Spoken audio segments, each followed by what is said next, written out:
back to my YouTube channel. Jadi, pertama mohon maaf lahir batin ya.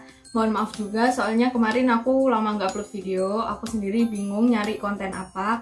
Terus kali ini aku mau ngejawab pertanyaan yang udah kalian ajuin lewat Instagram. So, let's get it. Yang pertama, Kak, apa motivasi semangat belajarnya? Jadi sebenarnya aku tuh nggak sesemangat yang kalian bayangkan, guys. Tapi dari aku sendiri itu biasanya semangat belajar kalau ada tujuan atau cita-cita atau keinginan yang emang pengen aku raih. Terus motivasi semangat belajarku buat SBMPTN atau UTBK itu karena aku nggak pengen ngecewain orang tua lagi. Jadi dulu kan aku pas mau masuk SMA itu nggak keterima di pilihan pertama. Nah, aku juga beberapa kali denger omongan pedes. Dan aku pengen nunjukin aja ke mereka kalau kali ini aku bisa. Selain itu, pilihan universitas sama jurusanku nggak gampang. Dan aku sadar kalau dari tahun ke tahun itu pasti pesaing SBMPTN meningkat. Makanya aku semangat belajar.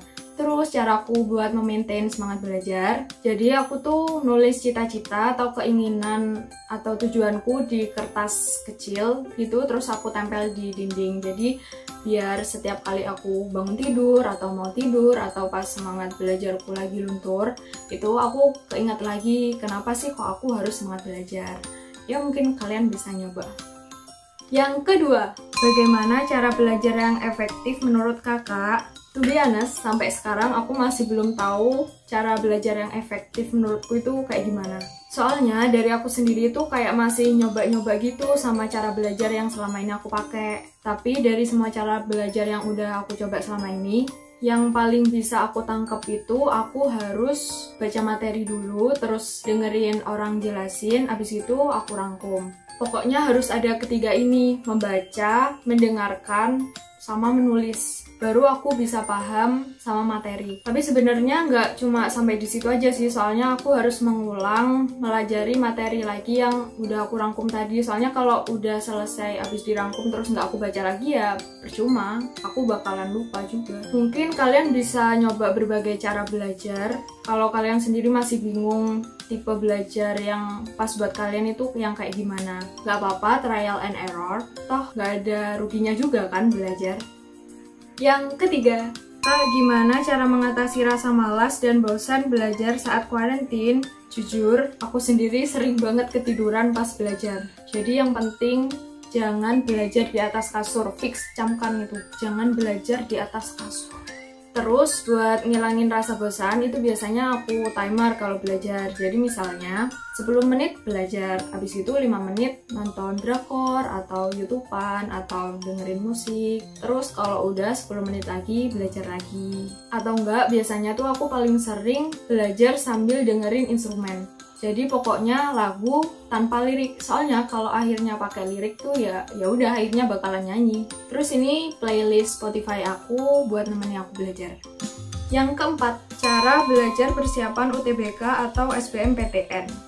Sebenarnya aku tuh udah belajar atau nyicil SBMPTN dari awal kelas 12. Jadi buat kalian yang masih kelas 12, manfaatin waktu sebaik mungkin. Sebenarnya dulu tuh aku juga sempat dapat komplain kenapa kok aku milih belajar SBMPTN dulu. Harusnya kan belajar ujian sekolah atau ujian nasional. Tapi sayangnya aku nggak dengerin mereka. Jadi kalau menurut aku sendiri, kalau aku bisa paham alur dan soal-soal SBMPTN, harusnya lebih mudah juga kan ngerjain soal-soal ujian sekolah atau ujian nasional.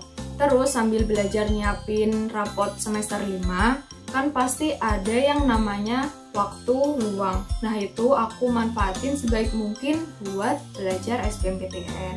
Jadi cara belajarku dulu tuh kalau dirangkum kurang lebih seperti ini. Yang pertama, buat jadwal belajar. Contoh ya. Senin matematika, Selasa TPS, Rabu fisika. Contoh. Terus yang kedua, pilih materi yang ingin difokusin di SBMPTN atau di UTBK. Maksudnya karena materi SBMPTN itu kan banyak banget dan lebih kompleks plus sulit. Jadi rasanya mustahil kalau bisa memperdalam semua materinya. Apalagi kalau belajarnya mepet hari H kan. Jadi saranku perdalam dulu materi atau mata pelajaran yang menurut kalian paling bisa dan cukup bisa. Buat materi dan mata pelajaran yang menurut kalian sulit atau sangat sulit, lebih baik dipelajari di akhir nanti kalau emang ada waktu. Tapi kalau kalian sendiri memang memiliki banyak waktu dan kalian mampu untuk belajar semua materi, ya nggak ada salahnya kalian belajar semua, malah tambah bagus.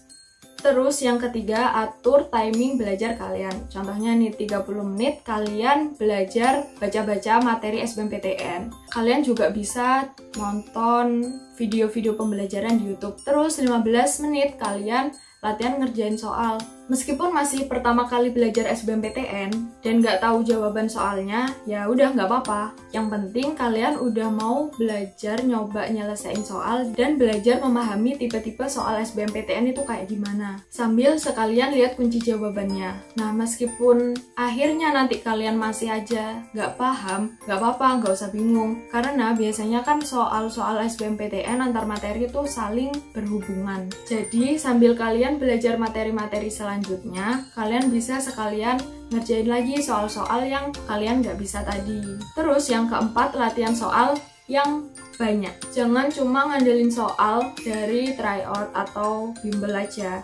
Soalnya di internet tuh pasti banyak banget soal-soal SBMPTN. Entah TPS atau TPA, yang penting banyakin latihan soal. Apalagi kalau udah mepet hari H kayak gini kan.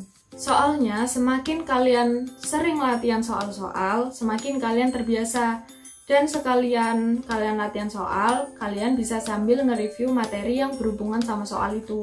Nah, UTBK 2020 ini modelnya TPS aja kan? Harusnya lebih memudahkan kalian buat belajar, soalnya kalian nggak perlu belajar fisika. Yang penting kalau TPS itu banyakin latihan soal. Next, pertanyaan kelima. Pas SMA les apa aja kak? Bimbel offline atau online? Aku pas SMA les pelajaran biasa offline. Tapi sebenarnya aku juga sering belajar lewat video-video di YouTube gitu sih. Pertanyaan keenam, nilai UTBK kakak berapa? Ini pertanyaan paling banyak ditanyain ke aku dan jawabanku aku nggak tahu. Soalnya aku kan SBMPTN 2018. Waktu itu nilainya nggak dipublish, jadi aku nggak tahu nilaiku berapa. Terus di sini aku nyoba nyari nilai terendah dan tertinggi tahun lalu. Mungkin bisa dijadiin kalian sebagai referensi target nilai kalian. Untuk nilai-nilai jurusan lain, kalian bisa nyari sendiri ya. Suami dah. Terus pertanyaan ke-7, ikut bimbel UTBK kak?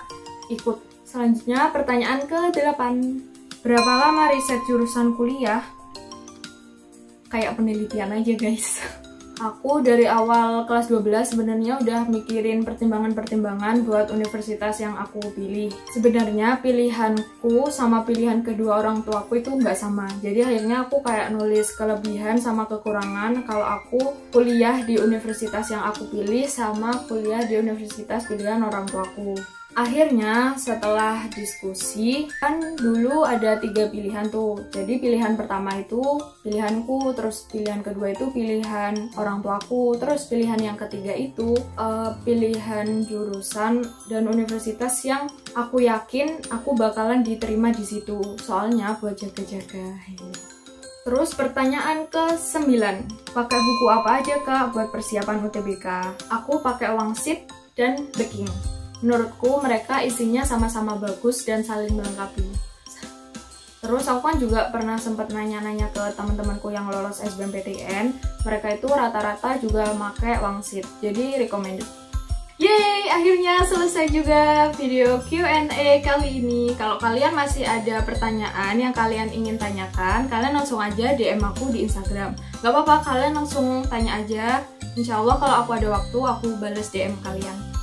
Kalau kalian punya pengalaman cara kalian belajar SBMPTN sendiri, kalian gak apa-apa sharing aja di comment section di bawah ini. Jangan lupa like, comment, subscribe, and share video ini agar aku tambah semangat lagi bikin videonya. See you guys!